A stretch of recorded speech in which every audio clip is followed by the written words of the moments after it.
Ladies and gentlemen, join me in the pledge of the flag.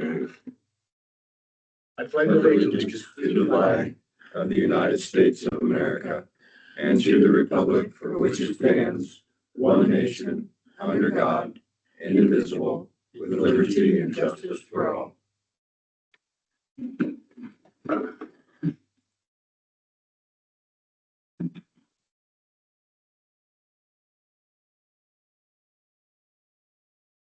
Hey. Look for a motion to approve the consent agenda. Make a motion to approve the consent agenda. Second that motion. I have a couple questions on the accounts payable. I see here in the sheriff's department that we're paying sales tax.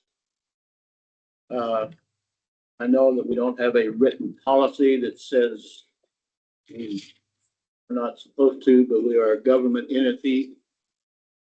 I've been here for some years and I've never seen sales tax paid, you know, on what it's paid on here. So, you know, I have an objection to letting this go forward because we're going to be setting the precedents of other departments and stuff. That's my 2 cents worth.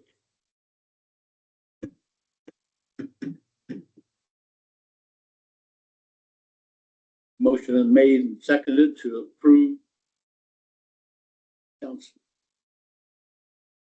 consent agenda. Agenda, minutes, treasurer's report, accounts payable, and recorder's report. All those in favor? Opposed? Okay. Public comment. This time. Bonnie? I'd like to see the evening meetings come back, at least for the summer. And I still think the lights look beautiful around. We will take that under advisement and thank you for the compliment. Anyone else? Okay, board sharing and meeting updates. I had 2 meetings last week that I attended. Emergency management services systems. The main thing that come out of the meeting was we approved his budget for the year, which his budget runs on a different cycle than most others. And there was a motion made and seconded in that meeting that made that as far as an increase would be no less than 3 and no more than 4. At 100% approval, so we'll take that for what it's worth. We haven't said anything yet. And then the other one was Veterans Affairs. They was more excited about getting moving and stuff, get down to their new place, get things organized. They are closed from now till Friday, but they were taking appointments on Thursday and Friday at late in the afternoon and stuff from people. So I think it's going to be a good change and a good move. That's all I have.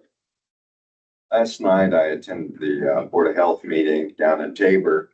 2 big things is that the software for public health was switched from Monday to Microsoft 360, which saved the county and public health $8,400 for switching services for software. In addition to that, CPR class is being held next week for a local daycare that was requested. These usually cost between $500 and $600. Caitlin and Megan with Public Health were able to partner with Cass County Public Health and do a CPR class for $100. So those will be continuing to happen in the future. There should be a public one at some point. That's all I have. Craig last week.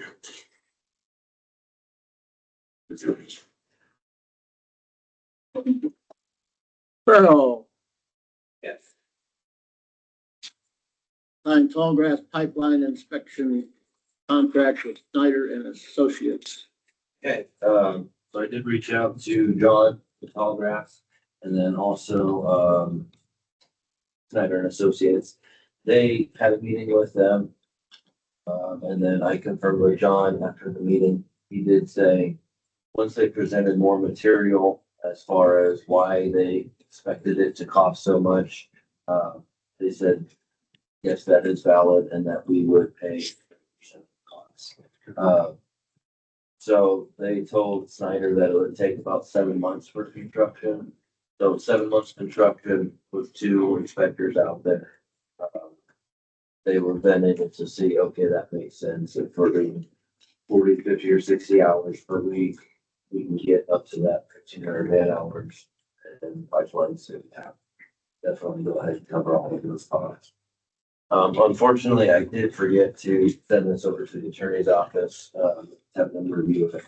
So if possible, we could have a motion to approve this pending their review and send it to them right after. If it's good, no changes, then we could sign it. Otherwise, if they want to make changes, I'll do it back.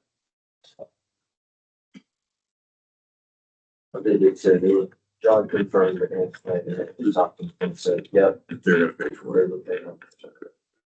I make the most to approve it. And there's our capital. Progress. Second.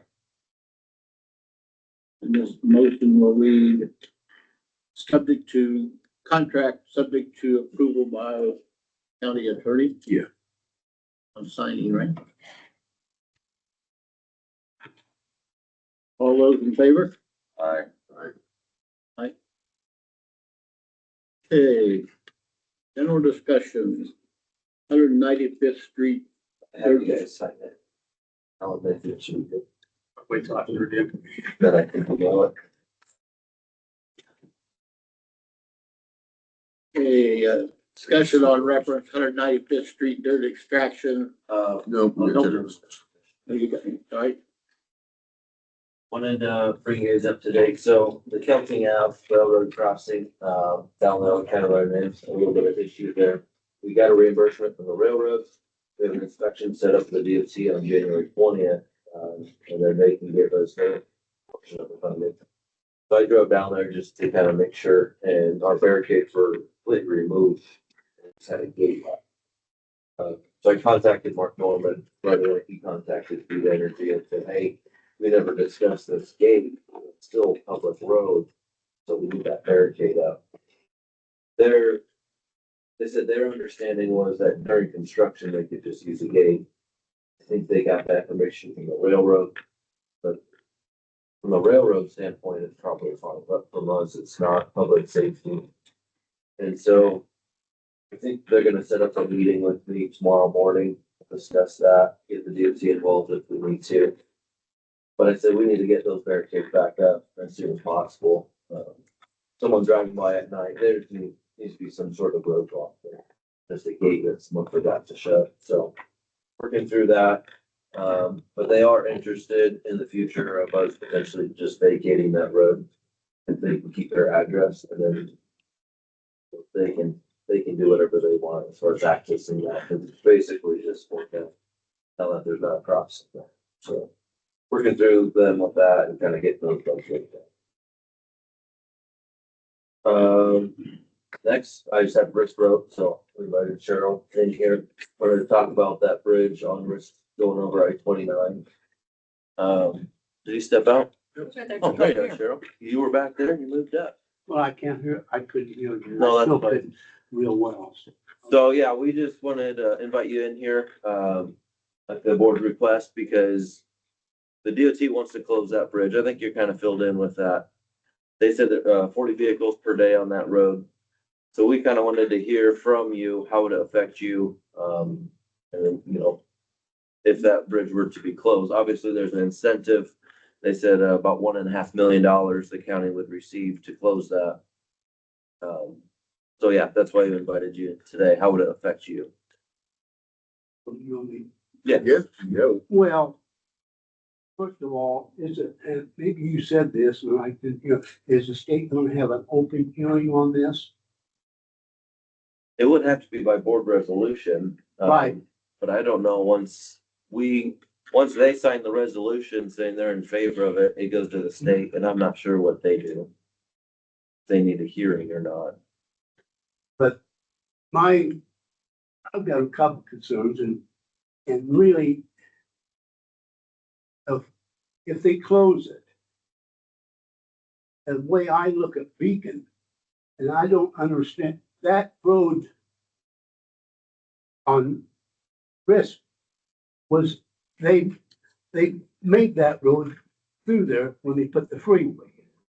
That road never was there.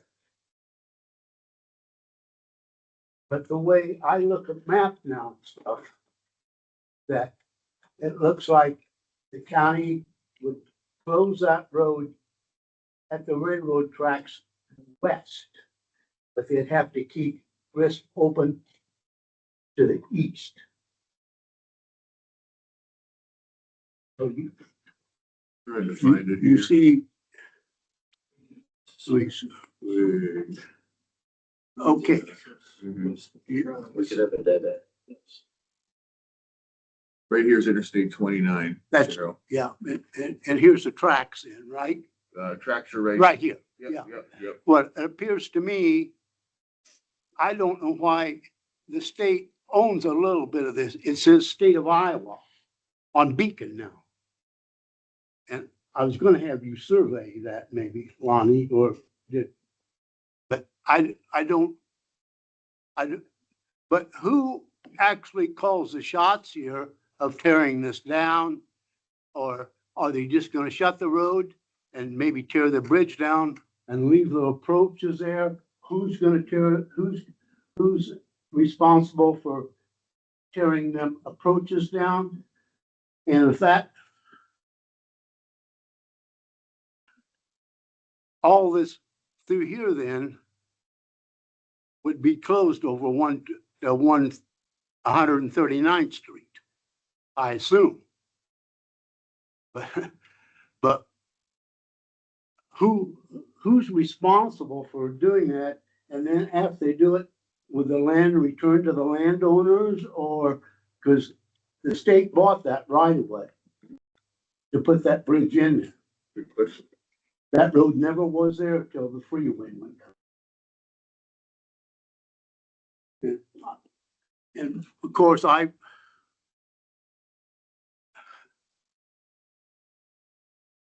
this is mine here too. I'm on both sides of, I own on both sides of that bridge. But why does the state, in the first place, is there any, what reason have they got besides, is there any other reason the state's got to close that except for those beams that were big? If I may, Cheryl, before that accident or those Right. beams, before, that was, ever wrecked, the state for at least the last 10 years has had a program to try to close their bridges on interstates over low volume roads. I know they've done a few of them on Interstate 80 to the east of Iowa. They actually approached the county about it years ago, and it never went anywhere. Now it's come up again. Basically, it's a cost savings for the state. You know, a low volume road, they still have to maintain their bridge. That bridge is theirs. So, That's, yeah. Now, as far as a concern of not having access, I don't believe they would be able to close everything and, from, for instance, west of the tracks and not provide access to the parcels for the landowners there. So, you know, and we'd have to work out the details, but my understanding would be, yeah, they close the bridge, but there's still going to be access off of Rest for your two parcels on both the east and the west side of the interstate. so if I got on the west side, at 195, but got all kinds of access. Right.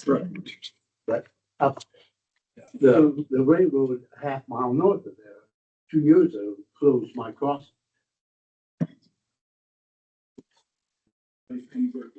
Yeah, but you still have access to your property.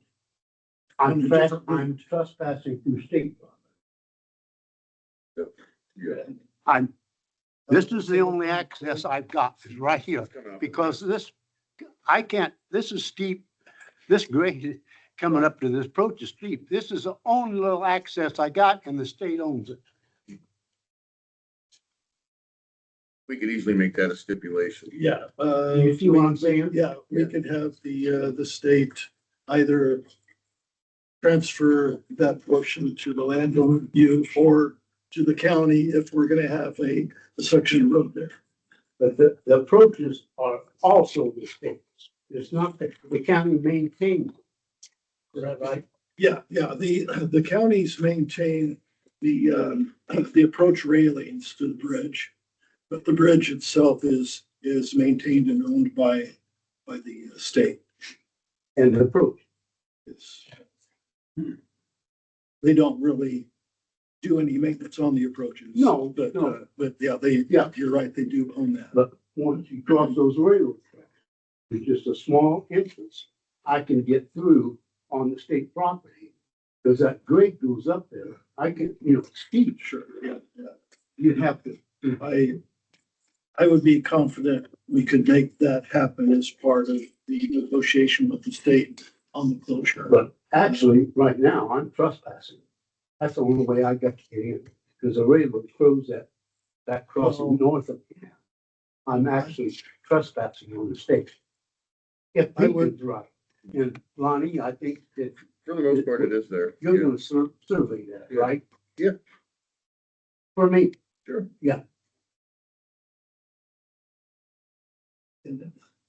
It might be in a situation that, this is something the state's gonna do, whether the county participates or not. I don't know that for sure. But, I think it's behooves us, it's the county and the county taxpayers to try to make the best deals we can with the state. Yeah, it's some I'm- kind of turnaround. I'm talking to the county. And I'm not talking to the state. That's why I wonder if I would question the DOT, or I don't know who calls the shots. We could have Jake reach out to him also. Yeah, I really don't think we're gonna have a problem, on the behalf of the landowners to, let the state know that the landowners still need access to the property. They can't close something and. No, and, you've got it. not allow you I'll access. agree with that, but that all being said, I guess it's, some ways it's not my business, but I wouldn't, who tears, are they gonna just tear the bridge down and leave the approaches there, or what? An answer to that.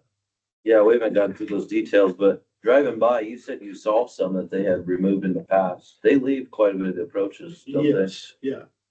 And those were on Interstate 80 that I've noticed they've done that. But they'll just leave them approaches there. In these cases, it looked like they did. It looks Whether like or to not, me that the counties,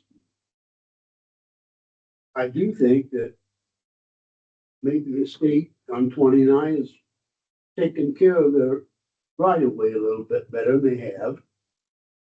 But trees is going to grow up there, and you've already had it up on, I see up on, paddock, you cleaned the trees off of that approaches. But I mean, could the state fall into hands of selling to somebody else or whatever?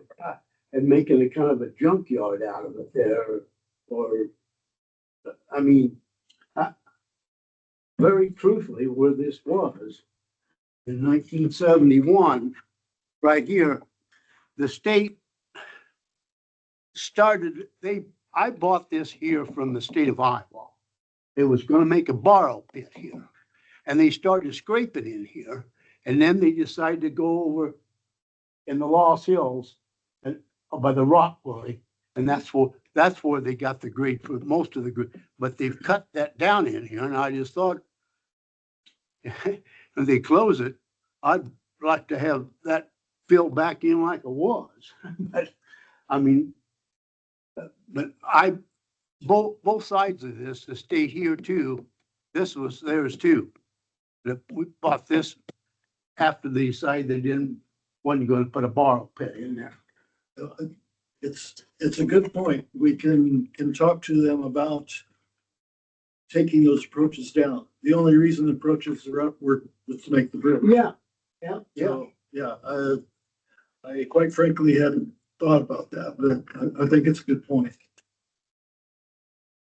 Can be part of the discussion with the state. They just reached out to And us. it's better for, Whether they take it down or they leave it for us to take down, Right. there's what no kind, reason to have two hills. what kind of an expense would it be for you guys? Yeah. Take them. Mostly labor and fuel with the dozer. The money they're saving by not putting the bridge back up, if we move forward, it would be very easy to move some dirt around. I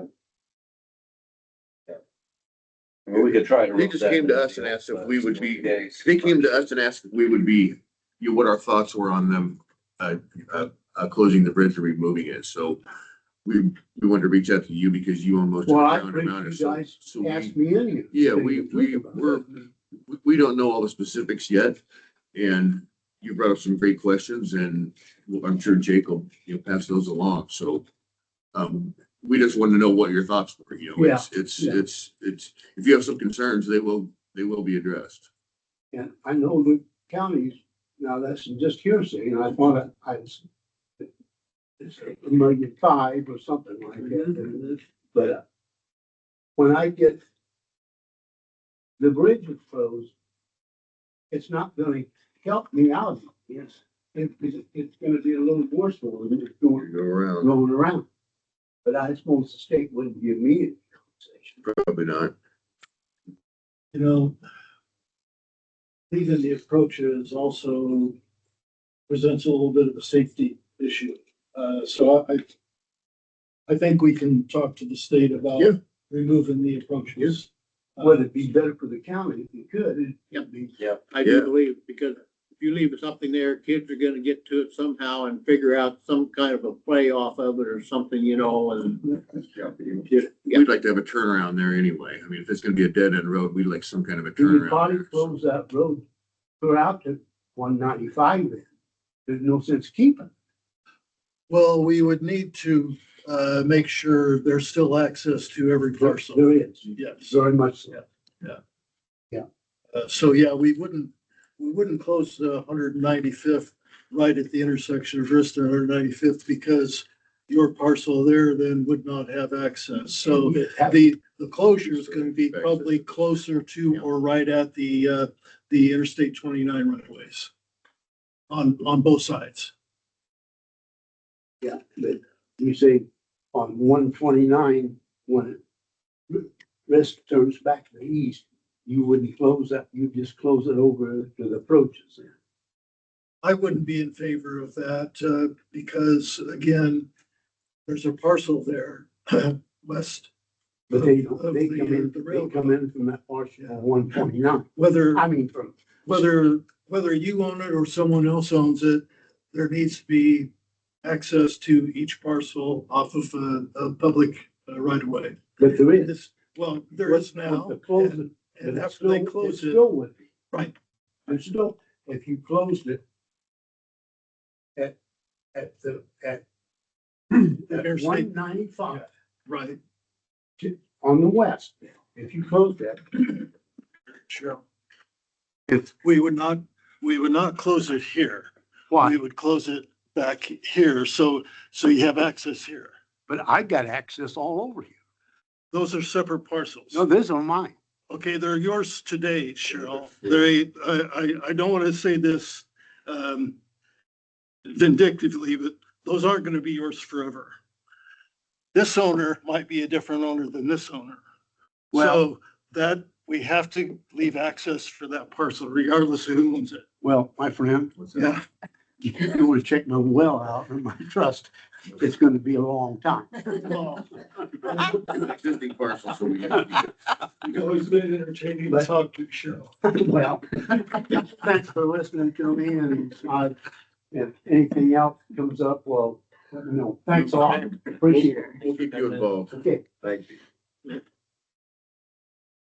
I'll bring some of that back to the DOT and Yeah. continue the Yeah. discussion. Okay, now we're up to discussion on 195th Street dirt extraction. You wanna come on up? Yeah.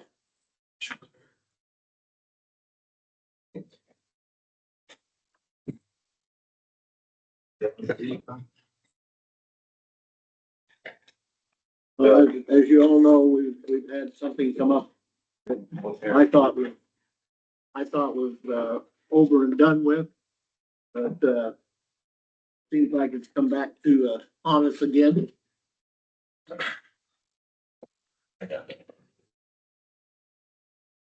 So I thought I'd let Matt lead off on this, give us some good news, bad news, pointers. Yes, the owners reached out, On number 8. I did believe the property started reaching out, property owner started reaching out in 2024 about possibly, getting large scale dirt off of this property again. And so it took a while to go back through the history of it. We found kind of a letter that, Kevin had written on the site. It was around 2007 or so on that. And then, then they retained an attorney, which is their attorney's letters contained in that package that I gave you. And this site does have a unique perspective to it because it is an old quarry. And there is case law surrounding quarries specifically in the land use and what it means to actually abandon a quarry and the vested rights that quarries maintain after this and how soil extraction is a part of quarrying activity. And so John and I reviewed all that information that came in from their attorney, the different case laws around it, and it did give them the right to continue on with their activity that they were going to do. They can now, we did get that, the top letter that I had written out and I showed you all before I sent it out there, did have some conditions in there that we got them to agree to with us on, as far as being able to get the state permit for the site, which I included in the fact that they did do that.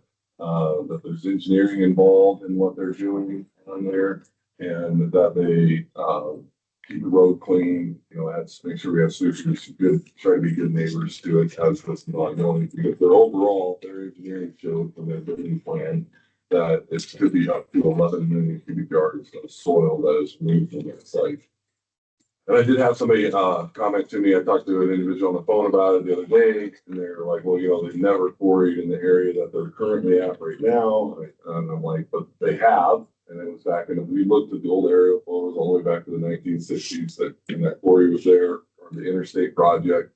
That section that they're in right now is actually the off-fall from us. They went all the way down to bedrock in that section. They moved it over, buried that side back over, so that is the off-fall from the other sections of it that are there. That's going on. So, and they were able to take all that information, they went to the West Hill Preservation Society, get a letter of recommendation from them that what they thought that this was a good plan for the site that they have going forward. And so I think in all, the property owners have stepped up and taken some extra steps for us. But as far as when it came down to the legalities of it, it is just specific to quarry site.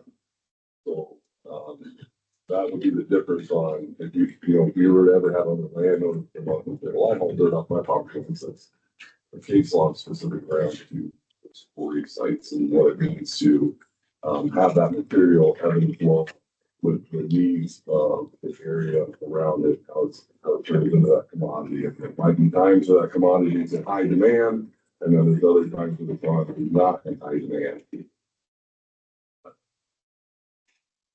That's what I know. They have filed a grading permit though. Yeah. Okay. You gotta keep the road clean, so if there's dirt. They not all do, over it. that's kind of my question, is enforcement of that, because we've already got complaints. Yes. Also part of this discussion, and it's a little bit different, but I think we kind of rope in the Marl Pit up on by Lake Ohana, so it's all going to the same place, right, similar issues. Our office is fielding calls, road is very dirty, and when we get any sort of moisture, it becomes mud. Up on Barris, you can see up our shoulders are filled with mud now on the right side, 195th Street too. I think they've done maybe a little bit better job, I don't know what other traffic kept dropped, but we are still having complaints there. I reached out to Chuck, he said he'd get on it right away, sweeping it, cleaning it up. But in the case, how do we enforce them to be more proactive, where we're not getting that complaint, and then I have to call him, and then he tells someone to go out there? If they're just flat out not doing as much as they need to be, how do we, what leverage do we have? Is it enough to say, hey, you guys are done until you can get a handle on this? Or not? We should be able to shut them down for longer periods of time. If they get a complaint, go out there, you ran out there and expect to say, they're all in the road, you can just clean up. Tell them, you know, listen to shut down, you tell these folks to back up, when they call you and say, hey, you got cleaned up, there you go.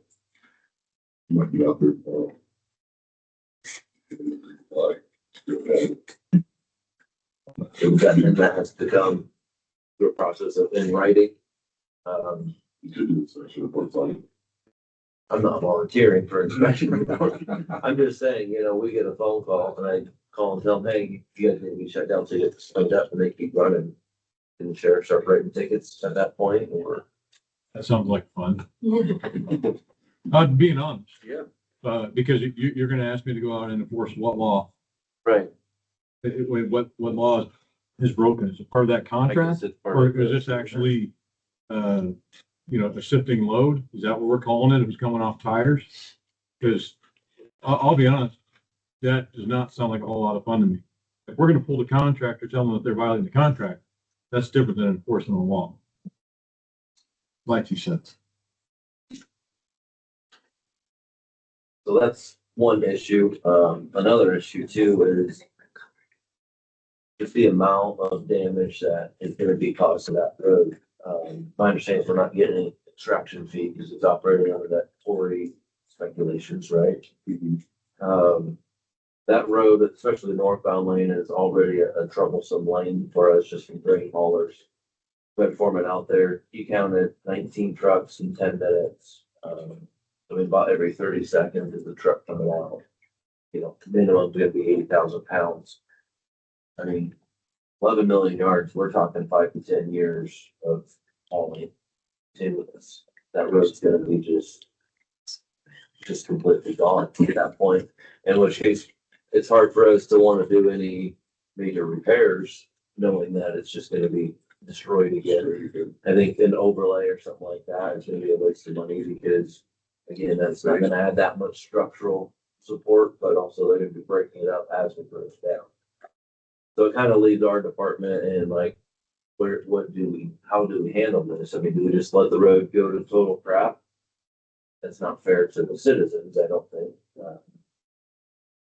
So yeah, is there any way, conversations with them to help recoup some of that? I mean, I'm sure they're making a bunch of money off of this at the expense of our roads. Without even getting the extraction fee, we get nothing to pull from. Even the extraction fee, I don't think is gonna be quite adequate for the repair, so it'll be needed at the end of this full cycle. I think Something to consider, that's why I wondered that. I talked with Jake the other day and we just run around figures, to put an overlay down would be 3 to 4 million. To do the whole road would be 7 to 11, depending on what the base is like underneath it and stuff. And we would be looking at, that would be coming out of the county coffers completely. Because like you say, we can't charge them anything for dirt extraction, I think we need to have some very serious conversations with them. They have an understanding that we're gonna figure out some way to, close you down till the road is properly cleaned and stuff. I was out there last Thursday before it rained. Grain haulers going by there at 55, 60 miles an hour would stir up so much dirt you couldn't see the entrance to the dirt bar, And then I can only imagine what it was like when it rained an inch. that much. What do you want to call it? Well, we have a serious problem out there that there's some truckers already complaining, well, now we gotta consider, deal with those guys coming out of there. He says, they don't stop. Well, I don't know what to tell you, guy, I mean, they come rolling down out of there and they can't see you coming around the corner. They're just gonna keep on rolling, so. Another thing is the mud up at Bungie, coming out of the site, we can literally hold accountable for that. And it says then came into my office, he was very upset, he was up there trying to get a hold of the supervisor or something, to have something done, but while he was there, there was an accident. And they just took that accident off to the side of security. I don't think the sheriff's department was ever called. And so from his standpoint was, oh, there are accidents, but they're having their security push them off to the side, handle them, so that there's no record that their operations are causing public safety incidents. I think the accident while he was there, the car ran into a sweeper or scraper on the road. And I heard that there was another one either later or earlier that day, so 2 in one day that I know. But that's not, Chuck probably would be Chuck Bond, who is part of the 195th court site. He's mainly the dirt tracking off of the site, but what about when they're coming out of Google, tracking all that stuff back on to Bungie? Do after Google? How do we get a contact for them? I mean, We don't contact Google, and I do agree. I think do we talk to them? It would be there. a bigger press needs to be paid at Google because it's almost, a hunger for this soil from all around. I mean, there's 3 borrow sites right now, feet running to that in Google. And from what I've been, it's in the city council laws, right? They don't ever tell you how big the development is. It's all super top secret. But my understanding is that it went from a 6-building development now to a 12-building development down there. Those are county roads that run down into that site. They're all maintained by the Santa Cruz County doing it, but so, and yeah, that is part of it. I think we all. And another issue that's come up, I've been told about, is emergency vehicles getting caught in the traffic lines. Said there was lights, the sirens on, and you can't move. One the other day said 20 minutes. I'm going, what? You got a guy in the back end with a heart attack, or a person, I should say, with a heart attack or life-threatening deals. And when you pull out, they won't let you go around. I don't know, have you got any advice on that, Sheriff? I would assume we'd be exempt from any of that traffic control, no different than a controlled intersection in town. You proceed with due caution and go around.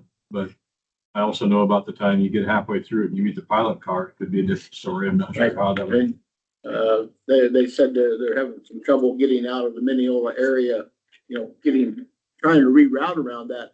You gotta get clear to 92 before you can reroute it, because every road you got coming in off of that area leads to the road down there. So, there's some issues, same way going up past 195th Street, emergency vehicles and stuff, the amount of trucks, like your deputy or whoever said there was 19 or 9 trailers there in less than one. 10 minutes, so every 30 seconds. They should keep the roads clean. They're running 30 trucks out of every site, so you got 90 trucks converging.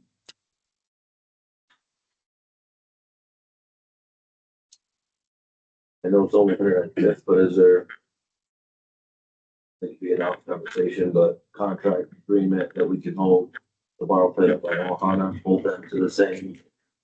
They should be clean. I mean, we have talked with them and they said they could have their agreement, but again, there is some sort of regulation that they have to follow. Yeah, I would say the one on Ohana, and I would even say that applies to all of them. If the roads are getting to a point where they're being impacted, or mud, you should be able to go out there and shut down one of the sites at that time until such time up the roads are cleaned off. And it's just a matter of constant enforcement in that way, to make them realize they're gonna keep doing this to us, they're gonna keep shutting us down and costing us that time and weather. So we should be proactive and stay out there and clean, keep these roads clean so that way those complaints don't come in and everything build up. I can check to see. Might end up making it economically feasible for them to actually have a wash facility as they leave their site, rather than just gravel or a cattle type crossing that knocks dirt off of tires. That works somewhat, but it doesn't as well. There are places in this country where they're requiring folks like this to actually have a wash facility on their site. And get out and wash my wheels off of my truck before I get out. They're not gonna do that now because it's not economically feasible.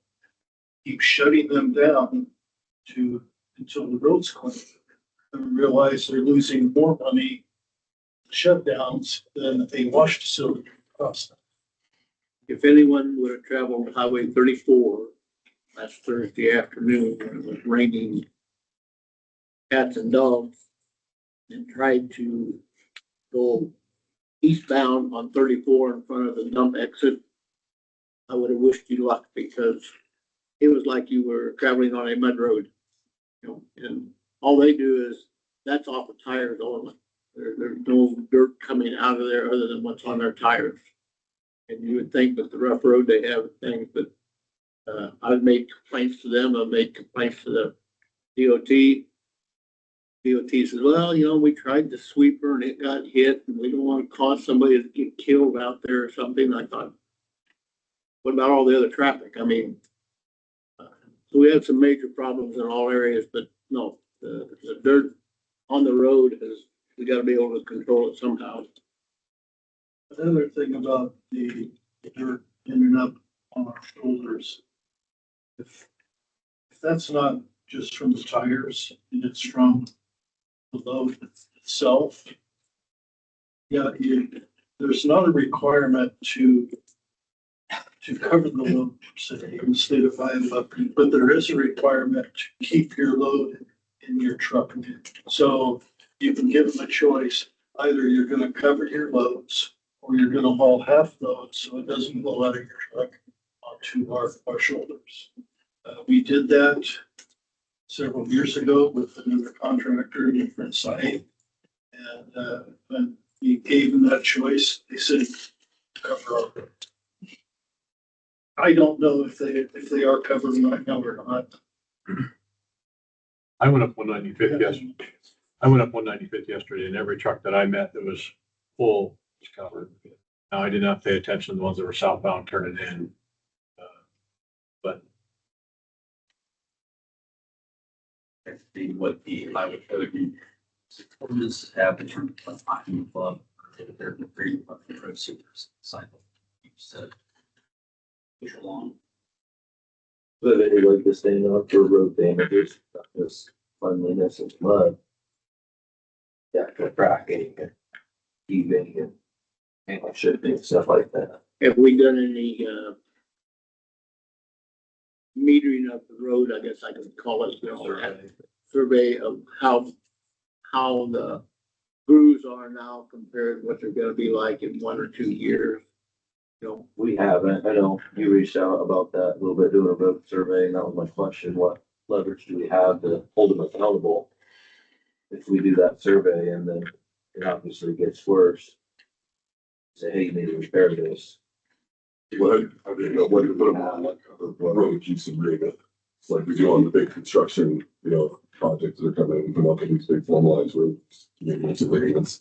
That's usually roped into the initial agreement, right? I do know, like on this haul from the site, I think they're contracted at, it's either 400,000 or 500,000 cubic yard. But been involved in this, it seems like the scuba haul for the last 6 years, and every time you hear a number like that and it comes close to end, it's either extended back out to that now. So, That's been their MO yeah, since 2007. They'll write a contract, mean 200,000 yards in the next 3 months. And as soon as that's done, we need 500,000 yards in the next 4 months. Then we need 100,000 yards. And they refused to give me an overall plan of, let me know what you need in total so we can work together on it. They thanked me for reaching out to them and I never heard from them again. It's too secretive. They don't, you should know you're on a need-to-know basis and you don't need. That's for sure. See if you can find anything that we can hang our head on, at least give Greg something citable, yeah. Do I have the authority then to shut them down? Somebody has to have the authority to shut them down if the road's in bad shape. You know, whether it's Matt or you, or I mean, which I don't know department. the road, but the agreement's kind of through your office. I mean, we both have it, either one in the department head. I mean, Well, it's not really an agreement with them. It's just that they have a non-conforming status. We got them to agree to add in a couple of conditions. I think in here you did say you test out the ready. Yes.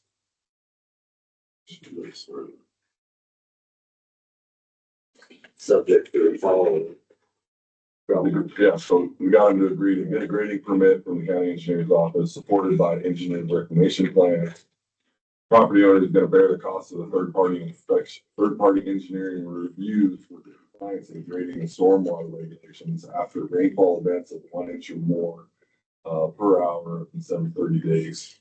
Now, and on top of that condition there, they have to get their highway DNR permit, right? So the highway DNR is out inspecting the site as well. Dust control measures that shall be implemented, including use of a street sweeper during the active phases.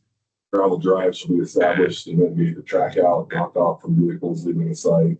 The site is inactive for more than 14 days, then they'll stabilize the procedure of mulching and comply with stormwater management regulations. To keep the permits up to date. The problem with saying dust control measures shall be implemented and a gravel drive shall be installed, they can comply with that and the road is still underground. Because they're doing what they were told. Yeah, we've got a sweeper out there, but all have seen this before. You can have a lot of material on the road and run the sweeper by it, and in some cases, you're just polishing off some of the material. You still have dirt and dust there. I mean, that's not to say we didn't do the best we can, but sometimes putting things like this really doesn't solve it. A gravel drive knocks some material off the tires. It doesn't that good. I agree. I mean, this is. Really, you can't, and I understand, I mean, that's about the best that we can do for a group like this, but, telling these folks they can shut somebody down because there's some dust on the road. I'm not sure if they really have the authority, that would be legally defensible. If we shut them down, they're losing a lot of money. If they're a 30 truck or a truck every 30 seconds and Except John, look shut into them it. down for 5 hours, Yeah. they're probably gonna come after us, and that's where how much do we have to the backing of it, and say, look, here, so. And then look at some case law, see what he can do, and whether it comes from you or him or the sheriff, county attorney is his answer.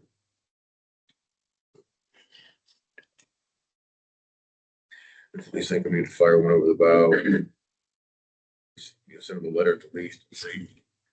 Also, I don't know if is there any regulation on times of operation. I mean, I drove by on Sunday afternoon and I've heard that they had lights out there. I don't know if they're through the night or just early mornings. They know, like on DOT projects, it's like we have set, not around weekends, not around holidays, not weekend. If it's by a holiday, it's sun up to sundown, half hour before. Is there any limits of operation in that sense? Any regulations that we have. Probably not for a private shop, Yeah. state or government shop, yeah, sure. We've even had The one north of here, like Ohana and Boy up in there in years past, they didn't start till the school bus went by. And there's 2 school buses that travel that road. So, you know, they might be made aware of it, I don't know, but, I would really hate to see something like that happen. We have used that as a negotiation. You're gonna run, cut down the number of trucks, but, maybe start at 6:45 or stagger it out. And most of the contractors are pretty receptive to saying, well, start staggering our trucks at 6:45 AM. It's an odd, I mean, I think we all realize we're having an odd season right now where the weather is mild for a lot longer than planned. So it's like the longer this mild weather stretches out, the more the projects are ramping up. But we probably have more dirt moving in the county than we've seen in decades or more. Both counties. Mhm. I know they told us they have no intentions of quarrying the site again, Correct. but legally they could. Legally, they could, but, I mean, that's what they told us to, all I can go off on that is Chuck's word on it, and he said we have no intention of pouring the site again. They're gonna get it down, slope it out on the sides, and build a house there.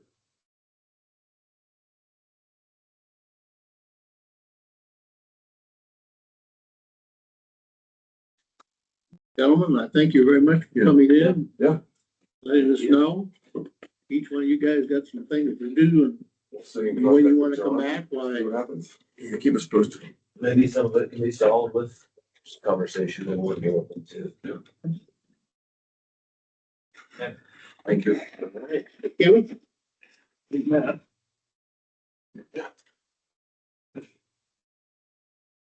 you, everyone. Jake. Yeah, no.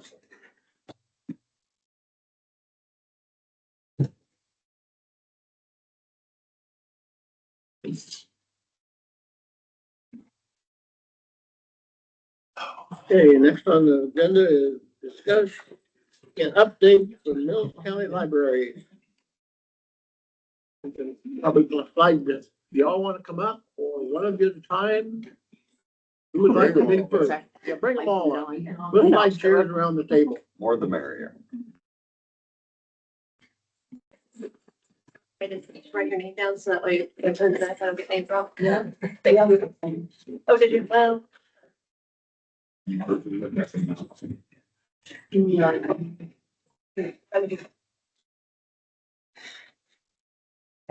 just.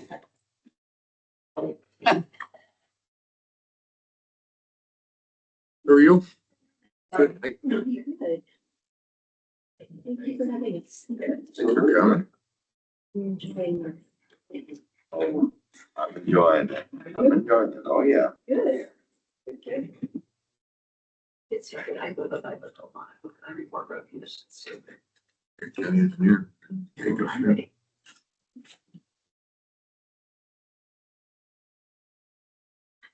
Okay, we'll start with this lady here.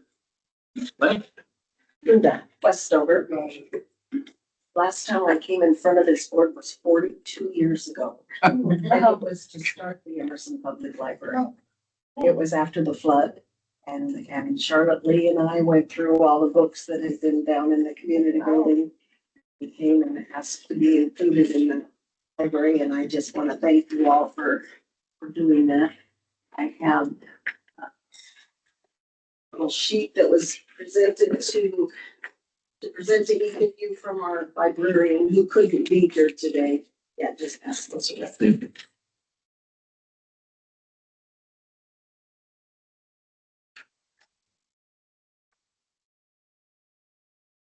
Lady. In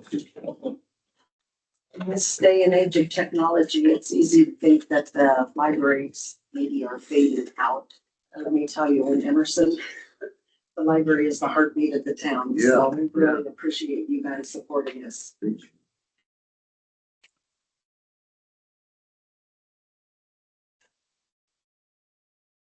wanna go ahead with the presentation? Well, I don't really have anything to present, just what I passed out there to you. And she's briefly touched on the different programs. Our librarian does a wonderful job. Well, it amazes me, you know, it's a door count of 1,400, almost 1,500 people I know, going through the town of Emerson. which is population 402. Yeah. I mean, so it's amazing and it just blows my mind what these small libraries do for the communities. And they really are supporting the education too. She's had cooking classes, she's had sewing classes, and she always has a big turnout of people, adults and children that come to these. And we have school groups that come over there. And it's really an integral part of the town. It's what Emerson has going for it right now. Good. So, Good. Do you receive any money from your trustees? yes, we do, but I'm not sure. I'm just on the board. Okay. Melody couldn't be here, so she could answer those questions better for you, but I will stop in and see her sometime. yeah. What kind of fundraisers does your trustees do, your board? Well, we don't really do any fundraisers. We're trying to get a group that supports the library that is separate, that can help fund. We've had some donations and some fairly large donations, and so we kind of rely on that, but we rely on you guys. Thank you. Mine is very small, because I made a bigger one last year. These are just a list of a few of the activities that we have done throughout the year. Actually, our biggest one, besides the kids' free Christmas shopping that we started last year, is the life-size Candyland. And our little library, I had it down every single aisle, every single part of that library, and it was just full of people, and they loved it. So now I got to plan on doing something this summer similar. But we are hoping to start a function for teens, because teens around libraries are really hard to get in. So in February, I am trying to do like a 2-hour program specifically just for teens. And I'm hoping to get ideas from them too, because I had a few teens say that, oh, yeah, we would do it. So I know a lot of libraries, they're suffering with teens right now, just between their age groups, their jobs, and they have slow libraries, and it's not cool to go to a library sometimes when they're teens, you know, they'd rather be on their phones. So I'm hoping that goes over very well. And we do our regular activities every Wednesday and Saturday morning along with story time. We've been adding a lot of new release books where our library couldn't necessarily afford the brand new release books all the time. And so now we're getting more patrons in. So that makes it a lot better for us, because I just say, you want a book, you just let me know, you know, because I'd rather order the books that I know we're going to bring the patrons in. And so our numbers have gone up, which is great. And our new release section, everybody's just so pleased with. So I'm very pleased about that. That's all I really have to say. Excellent. Okay. I'm Dawn Miller, the Lincoln Library and Vision Center in Tabor. So,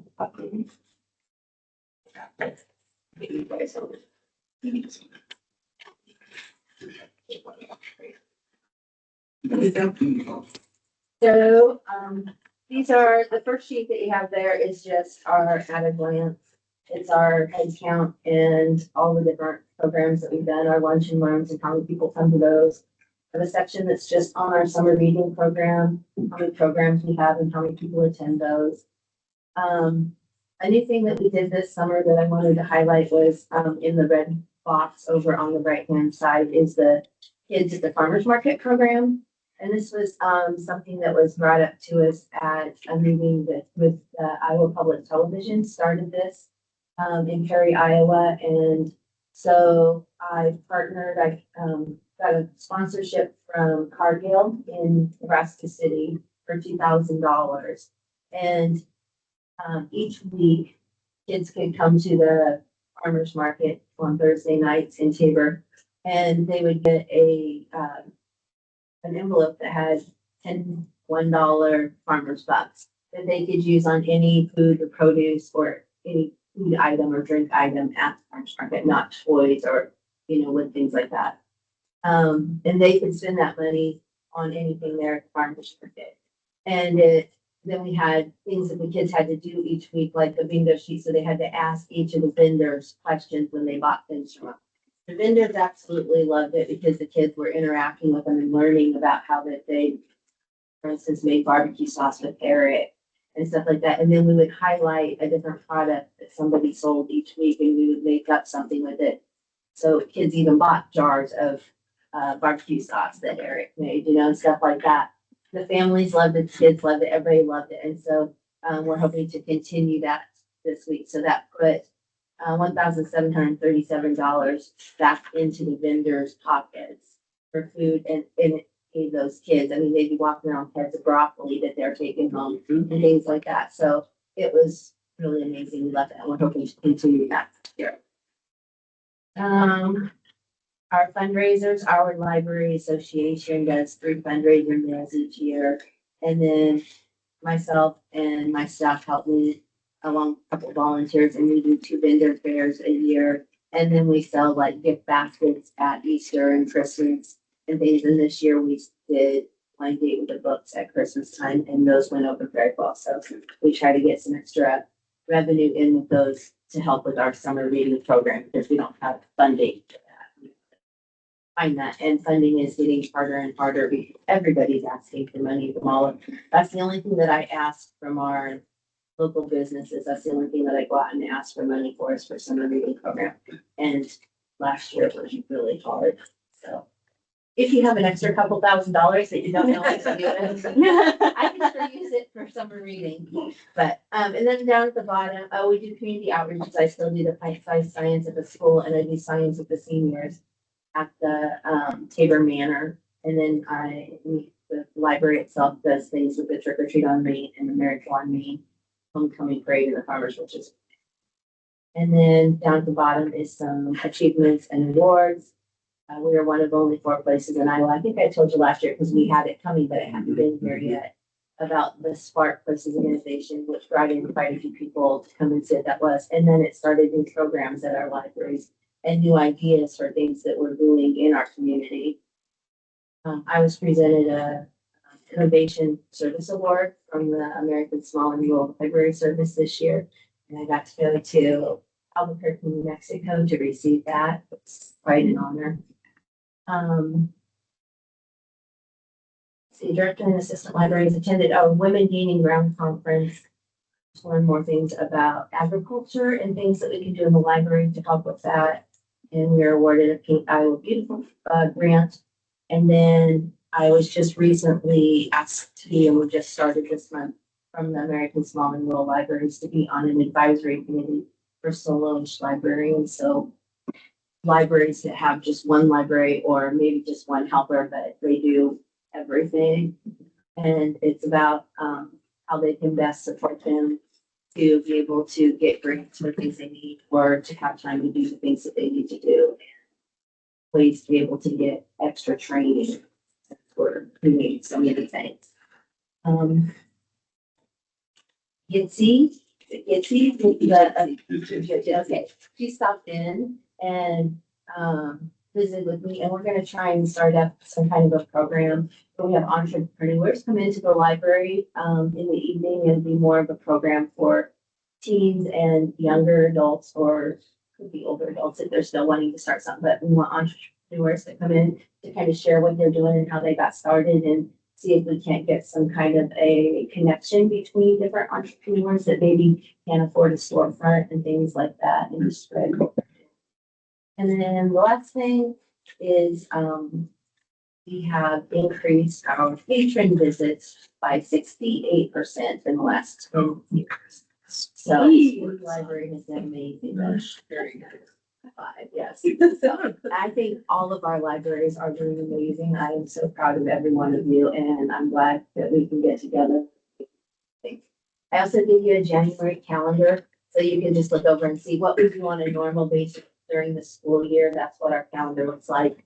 And then the other one that's front and back is our June and July. That was our last year of summer programs, so that you can see what we do. We do stuff Monday through Friday, and then Saturday we have movies, but we do stuff all week long for the 9 weeks of summer.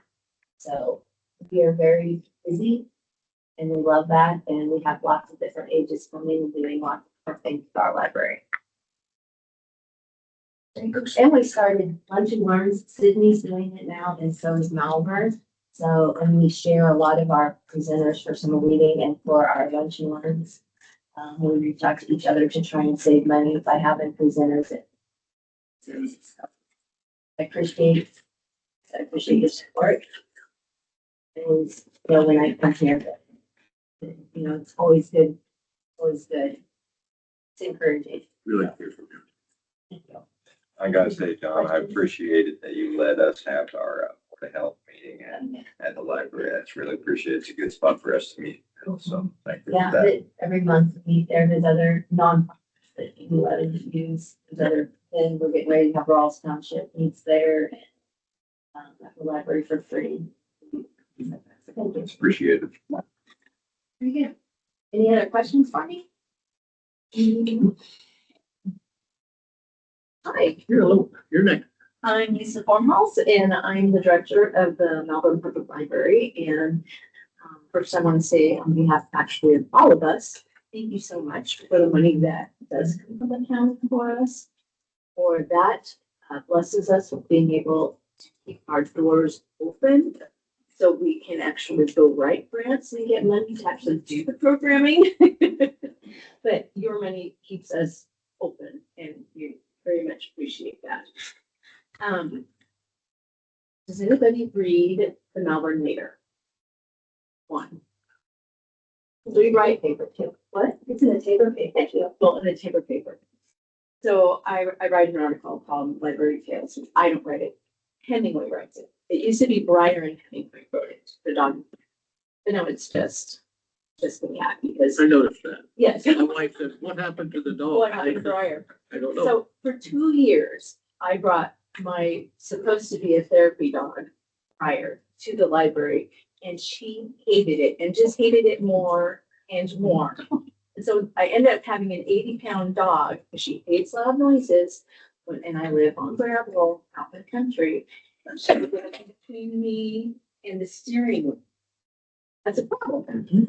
So anyway, she hated it. Sometimes I would have to drag her to get her into the car to leave the library as well. And so after 2 years, I was like, I'm not doing this anymore.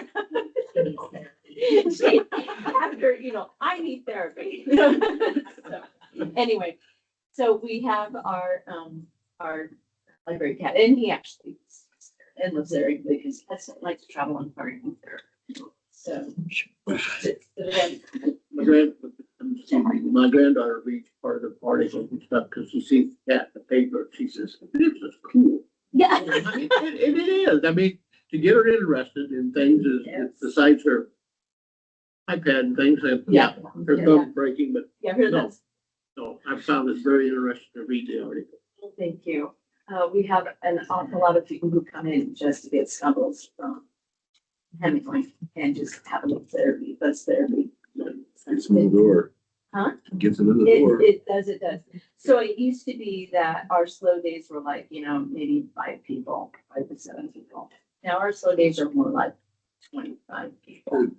And then our regular days are more like 35 to, yesterday we had over 50. Oh, very good. You know, and so, like she said, all of our libraries, I think, are meeting. And again, as Emerson in Malvern, it is very much a community hub for every walk of life. Everybody, I hope, feels welcome at our library.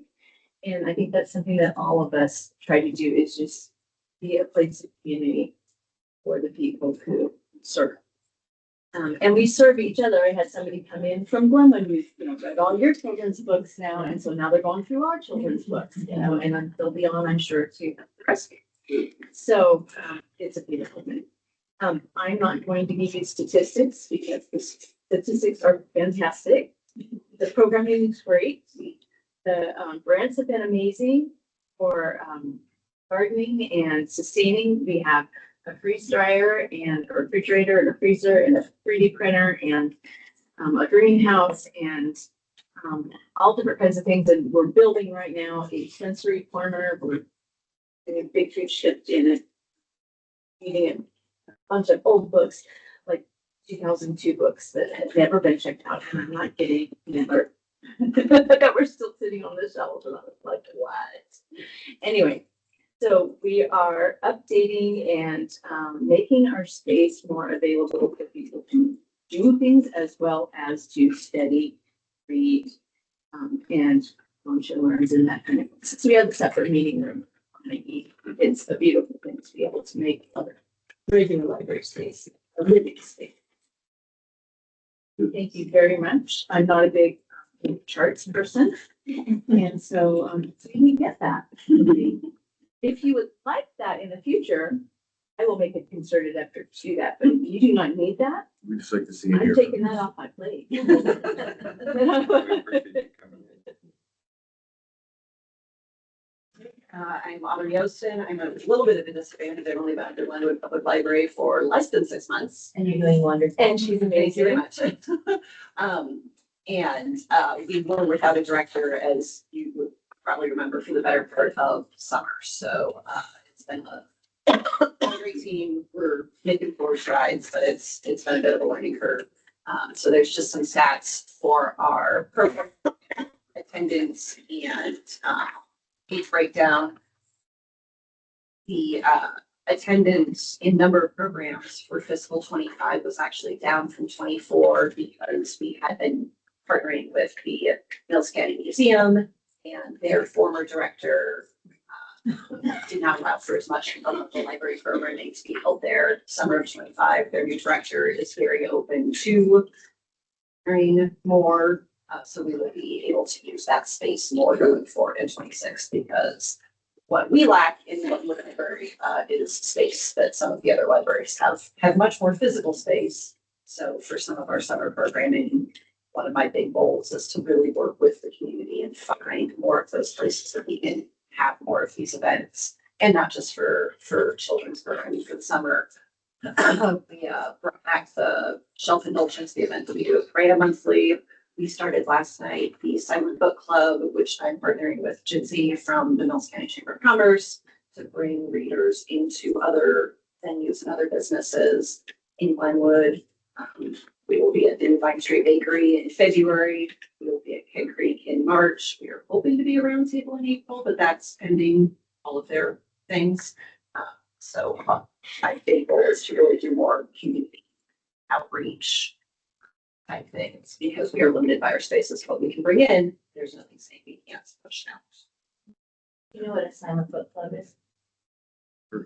So you go around, sometimes they just have it like at a bar or someplace like that, but going around with different businesses promotes their business. So people just bring their books, any book that they're reading, to the business.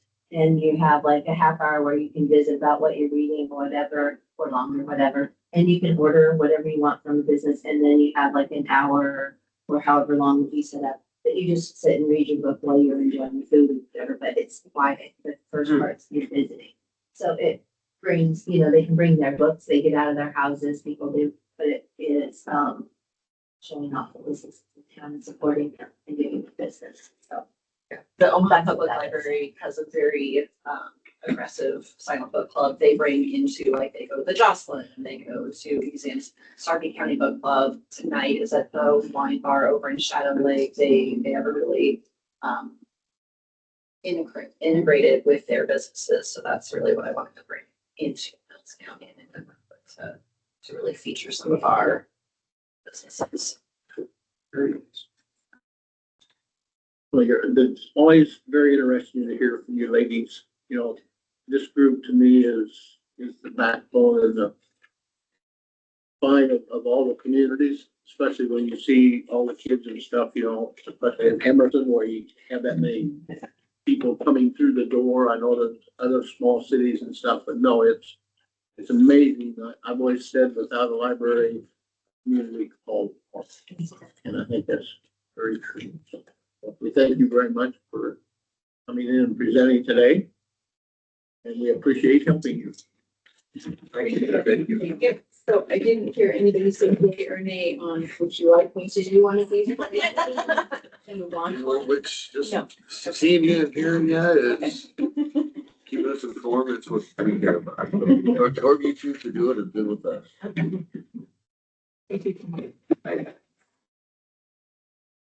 Sheriff Schultz. We had another female jailer resign. Unfortunately, on the weekend. Can't do it before. Is it not?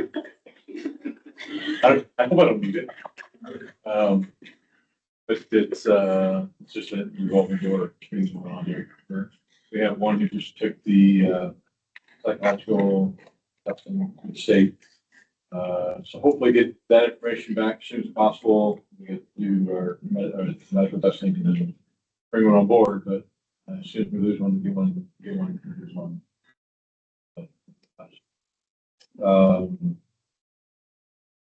The dirt stuff, I don't have a good answer for that. If it comes off the tires, I'm not sure we can call those sifting loads. I would assume it's got to be something that's gonna be handled either through this month's sitting up here. I don't have a good answer for it, because when I followed that truck, and I followed it from that one night, the quarry site, north Bungie yesterday, it didn't lose a single thing. Nothing came out of the bed, out of the bed of that trail.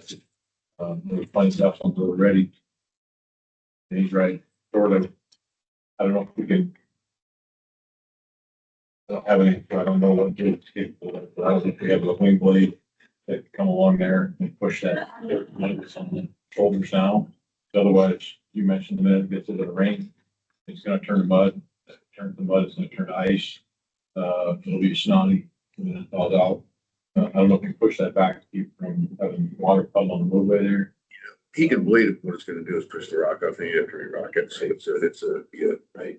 Never anything but. But I don't know if there's anybody who can. That's what it takes, you know. Yeah, I don't know if we can, there's a way to do an assessment against that property owner. Who is that contractor? That would be answered. I know that us walking out there shutting down, or if Jake walks up there shutting down, but it'd be a combination too.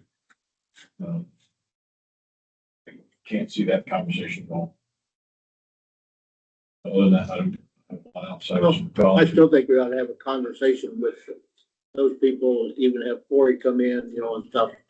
Sit them down and say, okay, here's our problems. We know what some of you do.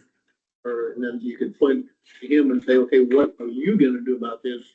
We realize we can't make you do a lot of things, but we still have to have safety on the road. Yes. You know, that's my big concern, because like he's, you know, the amount of grain trucks going in right now, there's grain that was pre-sold, you know, before they're in harvest or something, and you can tell it on 34. It's constant howling of tires running up and down 34, you know, truck after truck, and they're weighing 90,000 pounds plus because they can, and that doesn't help our road out there at all. I mean, so between grain haulers and dirt haulers, there's not going to be much left. I would agree. I don't have a good answer though. I don't either. I just think everybody should be aware of it, you know, what's taking place and stuff. The jailer position expect that individual to resign. There had been some talk, she was looking someplace, but it ended up, that's not where she had been. I would get, change her personal life, what happened there. I was sent her an email accepting it, the resignation on my behalf. Should you guys come here yet? I asked her, actually. She was awesome.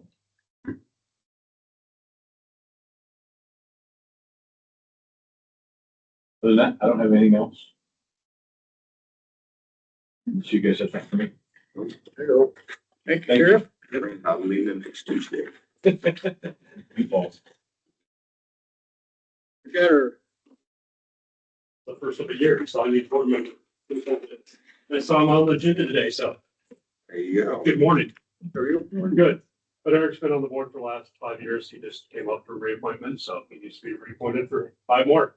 He's been a good board member. He's active. Goes to our parks a lot, does the programs, so said he's a good guy to keep involved. So that's what I need today. Make the motion to approve him. Second. Reappoint. We have a motion and a second made to reappoint Eric Van Fleet to the Conservation Board for a 5-year term. Any questions? Not?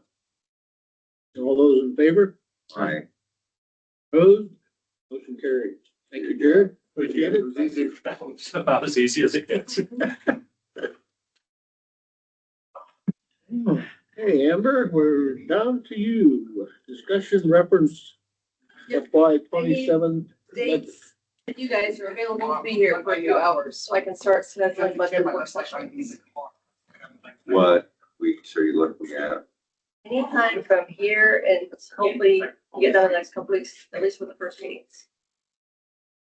I'm out Friday and part of Thursday, but I'm open all next week.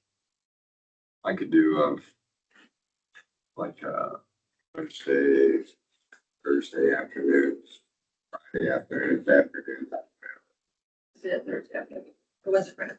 Okay, anytime around noon. so if I start them at 1, do 1 to 4, Yeah, I'm fine with that. That works for me. what about, we try to do it the 21st, 22nd, 23rd, get through everybody. Or try to get them on the 21st, 22nd. What I said, board of directors, 21st, 22nd.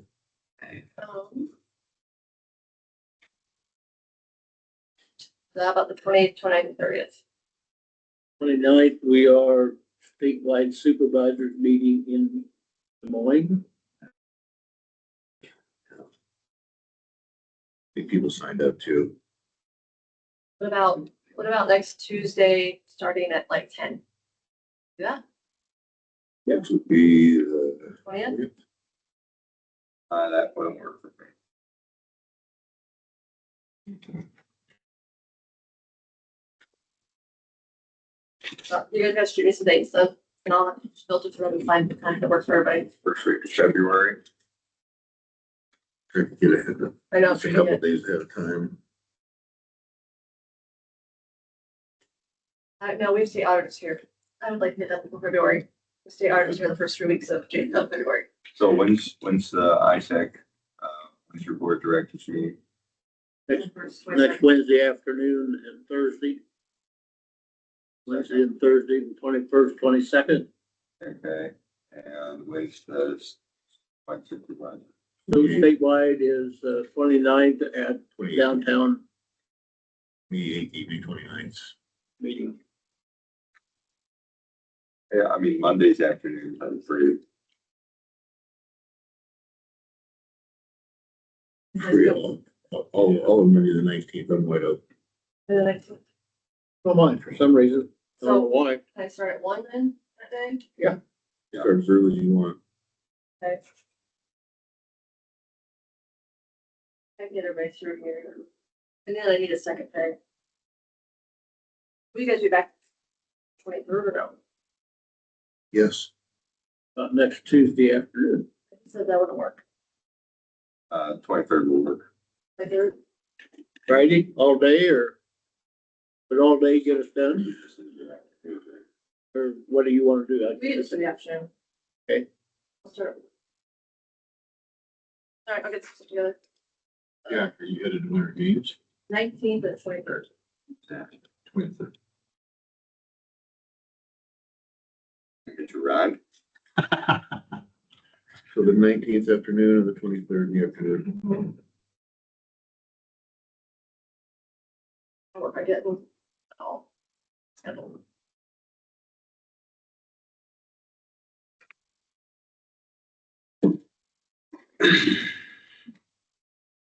Okay, any more general discussion on that?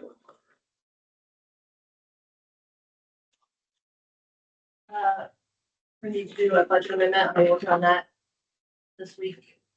To include small grass and some other, so. I'll see if there's anything else needs to be added to that. It'll be our third and final one.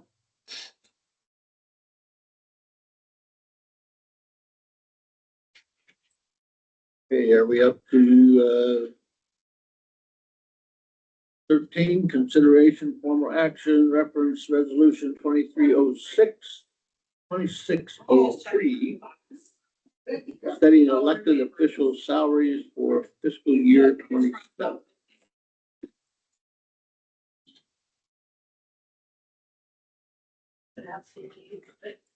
Resolution in your packets. It's off the worksheet that you guys filled out.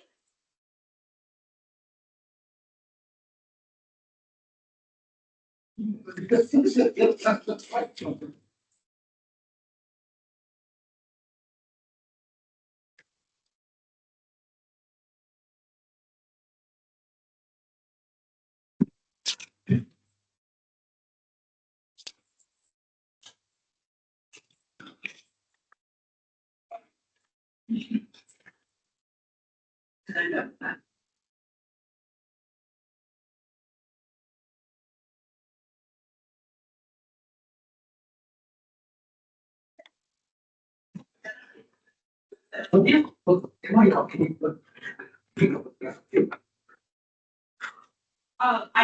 it's gonna take a minute.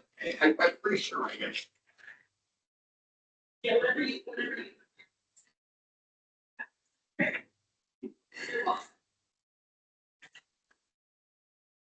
I'll have my worksheet further in here. Yeah. About 2 pages to the back, money. Yeah, it should be in there for that, for that. I'd make the motion to approve the proposed salaries. With 2603.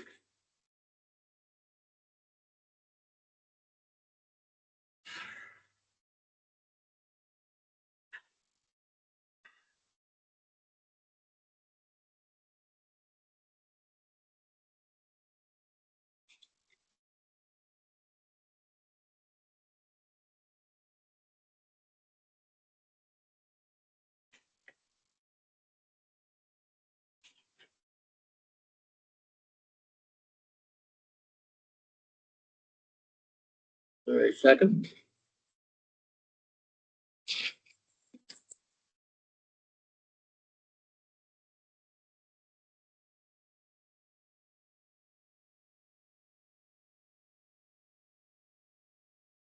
I will step down and second the motion.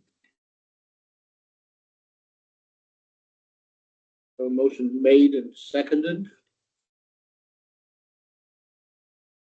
That resolution 2603, setting elected official salaries. Any questions or concerns? I have some comments I'd like to make. Take a little bit of time. Patient. I find it very interesting going into the new year. We have the start of the legislative session. Start of the legislative session, they're talking about property taxes. And this is all connected, and so I'm trying to make sure that it's germane to the discussion, and it is. Quote from Governor Kim Reynolds yesterday about property taxes. Iowans expect the issue to be addressed, and rightfully so. They see property tax bills rising year after year, even in places with declining enrollment or shrinking populations.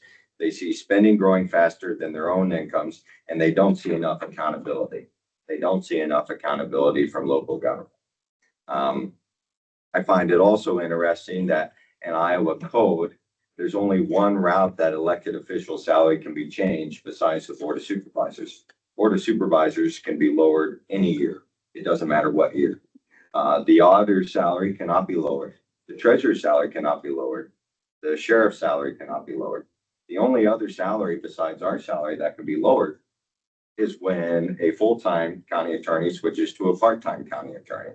That is the only other time. There's a reason why that was there. Iowa Code 33.1.752. The resolution changing the status of a county attorney shall state the initial annual salary to be paid to the county attorney when the full-time or part-time status is effective. The annual salary specified in the resolution shall remain effective until changed as provided in section 33.1.907. The legislature created explicitly the only way for a salary to be changed, and that's because they understood that a county attorney salary, if they are classified as part-time, should not be considered with numbers as a full-time county attorney. This isn't me going after her for personal reasons. It isn't me not liking her. It isn't a vendetta. I didn't vote against the county engineer's raise because of it. I didn't vote against the assessor's raise because of it. I voted against those two, and I'm going to vote against this as well because this is not good fiscal policy. This is not the way it's intended.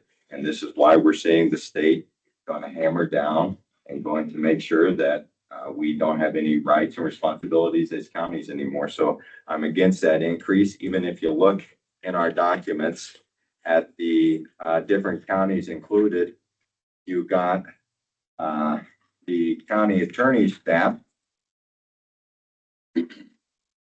We're at 117,000 right now. Given her increase, she's going to get a 3% increase. So that's like $3,500 roughly. And then the deputy county attorney is going to get an increase there because they're tied to the salary as well. But I think it's important to mention the office size.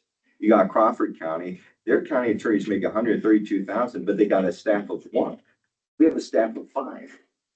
You got, let's see here, Page County or Jefferson County. They have a salary of 130,000, but they have a staff of 3, not a staff of 5. And so our county attorney salary, using the figures of a part-time county attorney, it should be at $101,086.50. And we're right now $15,913.50 higher than where it should be. That's without the raise that probably will be given to her today. So that's why I'm against this proposal. I understood the other concerns that other people have, but there's a reason why the legislature made sure that the salary of county attorneys should be changed when it goes to full-time to part-time. I believe we need to follow that. That's all I have. So you're voicing your opinion just on the county attorney or on all the raises that are here on the sheet? I am very pleased with the 0% raise from the Board of Supervisors. I have nothing against that. I'm glad we're not getting a raise, just like I'm glad we didn't get a raise last year. The county treasurer, county auditor, and county recorder, we came up with those numbers using the compensation board guidelines. The county attorneys, using the compensation board guidelines, say that she should get paid almost $16,000 less, but the other offices say that they should get paid more, so they should get a raise. I have some concerns with the sheriff's raise just because we kind of made an agreement that we wouldn't raise his salary this year because we raised it last year. You two, during our compensation board, said if we don't raise his salary, we're going to be far behind. But the fact of the matter is that you didn't look at the numbers and you didn't do the research on his salary before the meeting. So you just came up with that. You had no backing on it. Yes, we did. For that meeting, no, you did not. Yes, I You did. So you called the 5 cities above and 5 cities I below. did not call them. I called other people and I did my homework. Okay. Well, and we came from the wrong numbers. I followed the compensation guidelines. So my main concern, I have some concerns with the sheriff. 1% raise, not that much, but my main concern, yes, is with the county attorneys, 3% increase. Are we done with the campaign speeches? It's not a campaign speech, Lonnie. I was elected to be I'll call the fiscally question. responsible. Question has been called for. More or less called for vote. I don't know that I can You vote. do both. Roll call on this one. Yes. Okay, Crouch,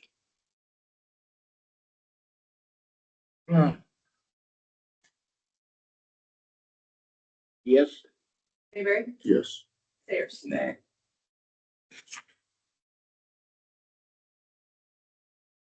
You know, I think when we go through this, we look at this, and we set these salaries and things, there's a process that we go through from now until we get to the budget. When we get to the budget, then we can say, okay, can we afford to do a 3%? Or maybe it can only be a 2. We can go down, but we cannot go up. The process that has to be set. But when we get to the budget figures, we don't know what's gonna come into the budget yet. So, we go through all of them. I think this is a process that has to be followed. There's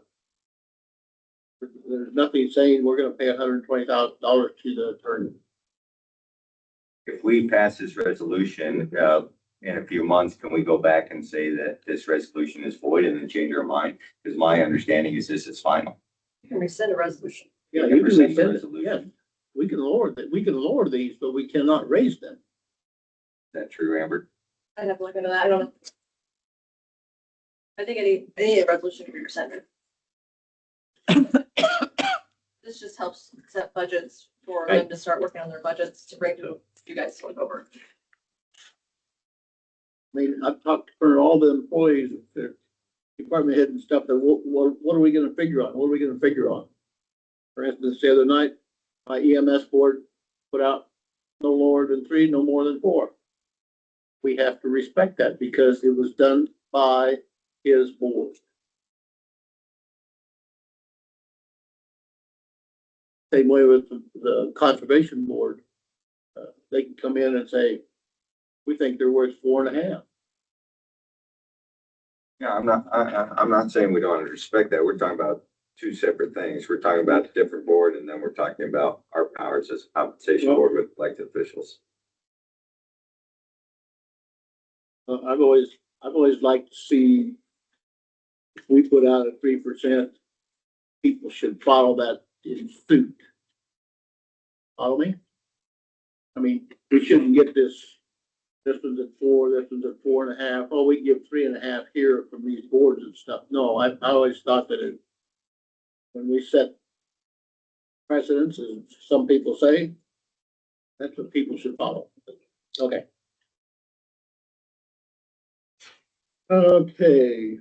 Consideration formal action in reference setting rate percentage for non-union and non-elected employees.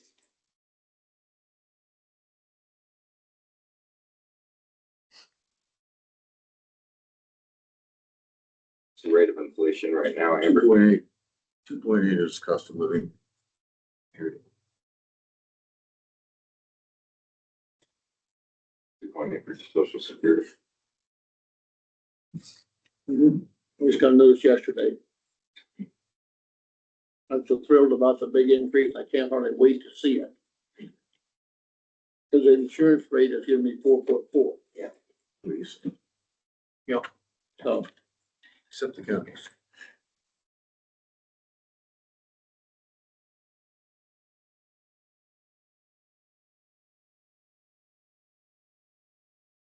I'll make the motion to go 3% for non-union, non-elected employees.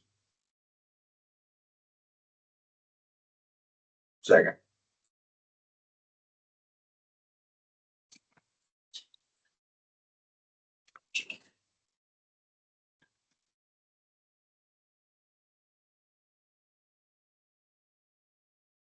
the motion made and seconded. Non-union and non-elected employees. Setting percentage rate at 3%. Any discussion?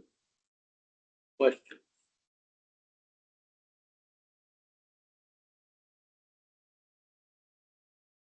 Hearing none, roll call, please. Sayers, Aye. Mayberry, Yes. Crouch. Yes.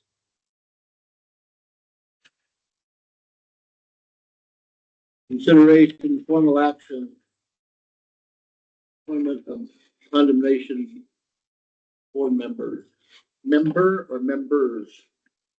I thought it was member. With Gary died. That's right, I'm sorry. He was underneath the act, right? The act section. Yeah.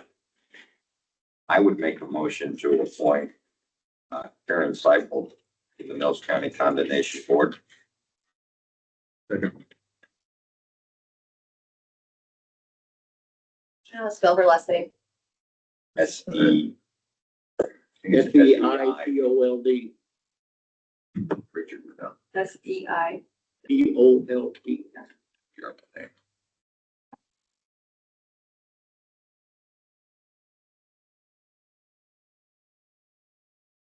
I'm gonna figure that out. I before E, E before I. Okay, we have a motion made and seconded to appoint Karen Seifold to the condemnation board. Any discussion?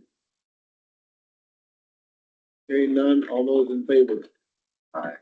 Aye. Ollie, you know, Yeah, No, I'm sorry. sorry.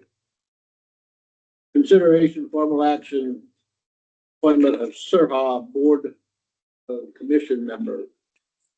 We have some, A letter in there from, I believe, Is it Linda Goose is our current yeah, Linda member? Goose is your current member. And her term is up April 1st, I believe. And you don't need to take action on this today. I guess I don't need it until March 10th. But at least get a conversation. She still want to do it, or is she done? I haven't asked. She's out of town right now, but Do you want me to reach out to her or? She's done well. She still wants to be before that. Bring that back to you then. your motion is to appoint Linda, Lonnie. I would, yeah, I'll go ahead and make a motion to reappoint Linda. She's the one that she can turn it down. second.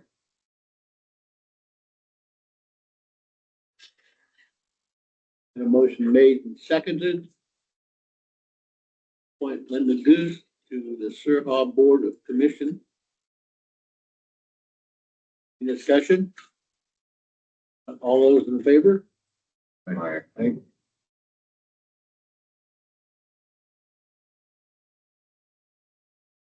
Any new business for the board?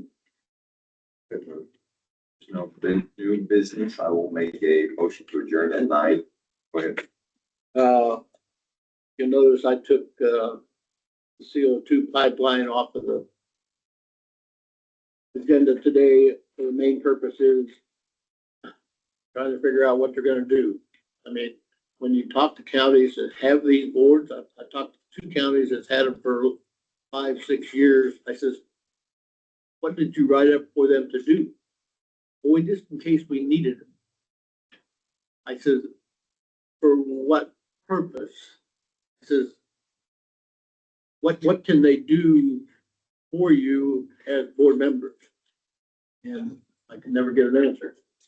Like, I just thought, well, do we or don't we? I mean, I'm still looking for that guy that can tell me what, we've got some things from, Steve Kinkle, but my guess, it's a resolution a mile long stating, and we already have the CO2, inspection team that's out there. And they don't have the power to step over them, so, I just cancel it for more information. That's all I have. Make a motion to adjourn at 9:59. Motion made and seconded to adjourn at 9:59. All those in favor? Aye.